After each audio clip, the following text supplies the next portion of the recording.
on YouTube, and we're playing the trivia game Swagbucks live. Today is July 14th, 2020, Tuesday. Let me turn the volume up.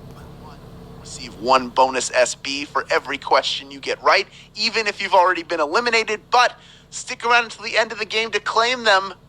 You got to do that. That's the only way to add them to your account. Unless, of course, you win the game. That's the other way to do it, because then you'll get your bonuses automatically added to your share of the grand prize. No claiming necessary.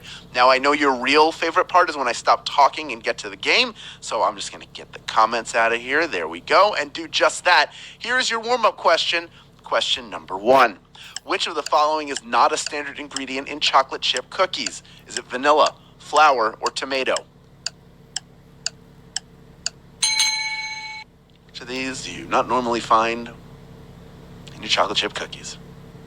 There are a lot of great variations that you can bake that will make your cookies stand out, whether it's walnuts or a dash of almond extract, one of my favorites. But is anyone out there adding tomatoes? I hope not. 98% of you knew that you don't add them, but 2% of you went with either flour or vanilla, both key components to a good chocolate chip cookie. I make chocolate chip cookies a lot. I've made them probably 4 or 5 times since we started quarantine. One of my favorite weekend treats. I'm not going to put tomato in it. Never will. All right, let's move on to bonus SB. I've got 1 bonus SB for you. If you can correctly answer this next one, it's question number 2. When talking to someone, which of these is considered to be the most polite thing to do? Is it make eye contact, mimic all their movements, or belch as loud as you can? What's the polite thing to do while in conversation? When you're talking with someone, you want them to feel heard and know that they have your undivided attention, which you can achieve with just some basic eye contact. That's right, no need to belch, don't mimic all their movements. That's what kids do. That's what little tiny kids do. And sometimes I do it to Jennifer. I've done that before. I'm not proud of it, but hey, 94% of you know your basic manners. Well done. Only 6% out on that one. Mimicking all their movements? No, that is not good. If you're like, definitely not polite. That's just a free tip from me to you. Even if you didn't get the bonus SB on that one, at least you came away with a little bit of knowledge. All right, let's move on to a bonus SB for everybody who can correctly answer question number 3. What are the 4 cardinal directions? Is it jump, stand, sit, and kneel, round and round and round and round, or north, south, east, and west? What are the cardinal directions? The term cardinal directions is not a reference to the Catholic Church. It comes from the Latin word cardo, which identified the central streets in city. And those directions are north, south, east, and west. Yes, of course, they are the cardinal points on a compass. 97% of you getting that one right. Well done.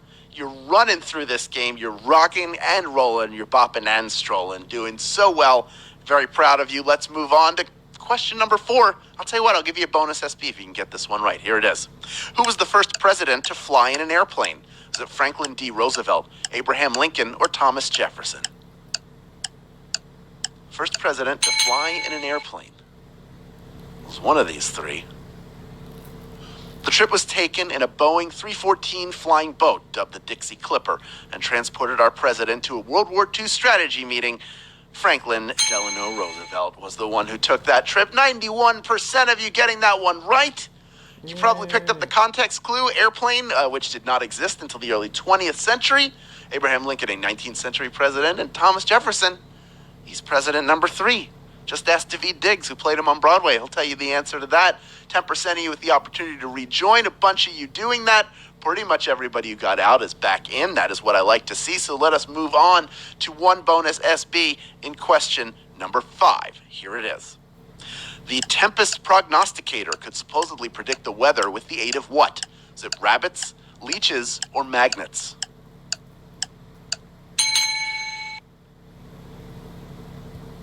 Oh, I forgot to. Okay, so here's how this was supposed to function. As atmospheric pressure dropped with an approaching storm, the leeches would try to escape their glass tubes, which made a bell ring. Leeches is the answer. 38% of you getting that one right. The Great Leech Weather Predictor did not work. Didn't tell you when the storm was coming. The science, I want to say the science was sound, but I don't know that it really was. 55% going with magnets, which makes sense. That feels like something that certainly has been used at some point to try to predict the weather. But this particular device was a leech device. But out of the 63% who got out on that one, already almost 3/4 of you right back in it again. We have almost 17,000 people vying for a piece of our $1,000 grand prize. That is what I like to see. So let us move on to one bonus SB in question number 6. Here it is. What instrument is Stevie Wonder known for playing? Is it the keyboards, the violin, or the slide whistle? What do we know little Stevie Wonder for playing? He's also a really good drummer. And while his musicianship is impressive, given the fact that he's blind, Stevie Wonder would be an amazing keyboardist no matter what. Keyboardist is the answer. Looking for those keyboards. 97% of you knew that. And aren't you lovely? Because you're going to be moving on to the next question. But for the rest of you, you can just say, I just played to win the bonus. Or you can rejoin. You can do either one. I'm comfortable either way. It's whatever makes you happy. I'll tell you what would make you happy is winning a bonus SB by correctly answering our next question. Here is question number 7. What toy was banned from the NSA? Is it Teddy Ruxpin, Mr. Microphone, or Furby? One of these toys is not allowed inside the NSA. Which one is it? These little guys can follow voice commands and learn them, which means it can record you. Our government doesn't need a bunch of Furbies leaking state secrets. You can't have a Furby in the NSA. 65% of you got that one right. Well done. 35% of you going down on that one, but you have the opportunity to rejoin. Fun fact, we had a Furby in our office that for some reason, it was put in my care, and we would just take turns hiding it in one another's desk drawers. So you would hear it move once in a while, and it would not stop making noise, and it was very frightening. I'm glad I'm home. All right, let's move on to a bonus SB for everybody who can correctly answer question number 8. Here it is. Thomas the Tank Engine was featured on which children's show? Was it 321 Contact, The Electric Company, or Shining Time Station? Maybe you watched this as a kid. Maybe your kids watched this when they were younger. These shorts and the books they're based on originated in the UK, and when they came to the US, they were segments within episodes of Shining Time Station. Yay. Shining Time Station, that is the answer. Ringo Starr was Mr. Conductor for a while, and then George Carlin took over. But there you go. And he had his own show too, Thomas the Tank Engine and Friends. He's a huge star, but 80% of you getting that one right. That means we have over 9,000 people still vying for a piece of that $1,000 grand prize, and that ain't too shabby. Let us move on to a bonus SB if you can correctly answer question number 9. Here it is. SNL's Tina Fey wrote which autobiography? Is it Bossy Pants, The Long Walk to Freedom, or Angela's Ashes? Which of those is Tina Fey's autobiography? Maybe you've read it. Maybe you've seen the hilarious cover. Her story of being raised in suburban Philadelphia, then going from the Second City main stage to being the first female head writer in SNL history, then creating 30 Rock, can be found in Bossy Pants. Yay. Bossy Pants is the answer. 8,905 of you have made it this far, and you are ready for our final question. Yay. Well done to you. Well done to all of our players who've been picking up those bonus SB along the way. You know what to do after this game. You click the Get More Rejoins button. You share your link with people and the little code that comes with it, and people sign up and they enter that code using your link. Well, you get a free rejoin. How's that, amigo? Hey, are you hungry? Because I am. And you know, you can get paid to order dinner in with DoorDash, right? When you sign up through Swagbucks, you'll get free delivery on your first order plus 2,000 SB. DoorDash delivers food from local restaurants in your area. Just install the app and see how easy it is to have whatever meal you want brought right to your door. Now, you have to be a U.S. player to qualify, but check that out after the game. We've used DoorDash a ton over the past couple months.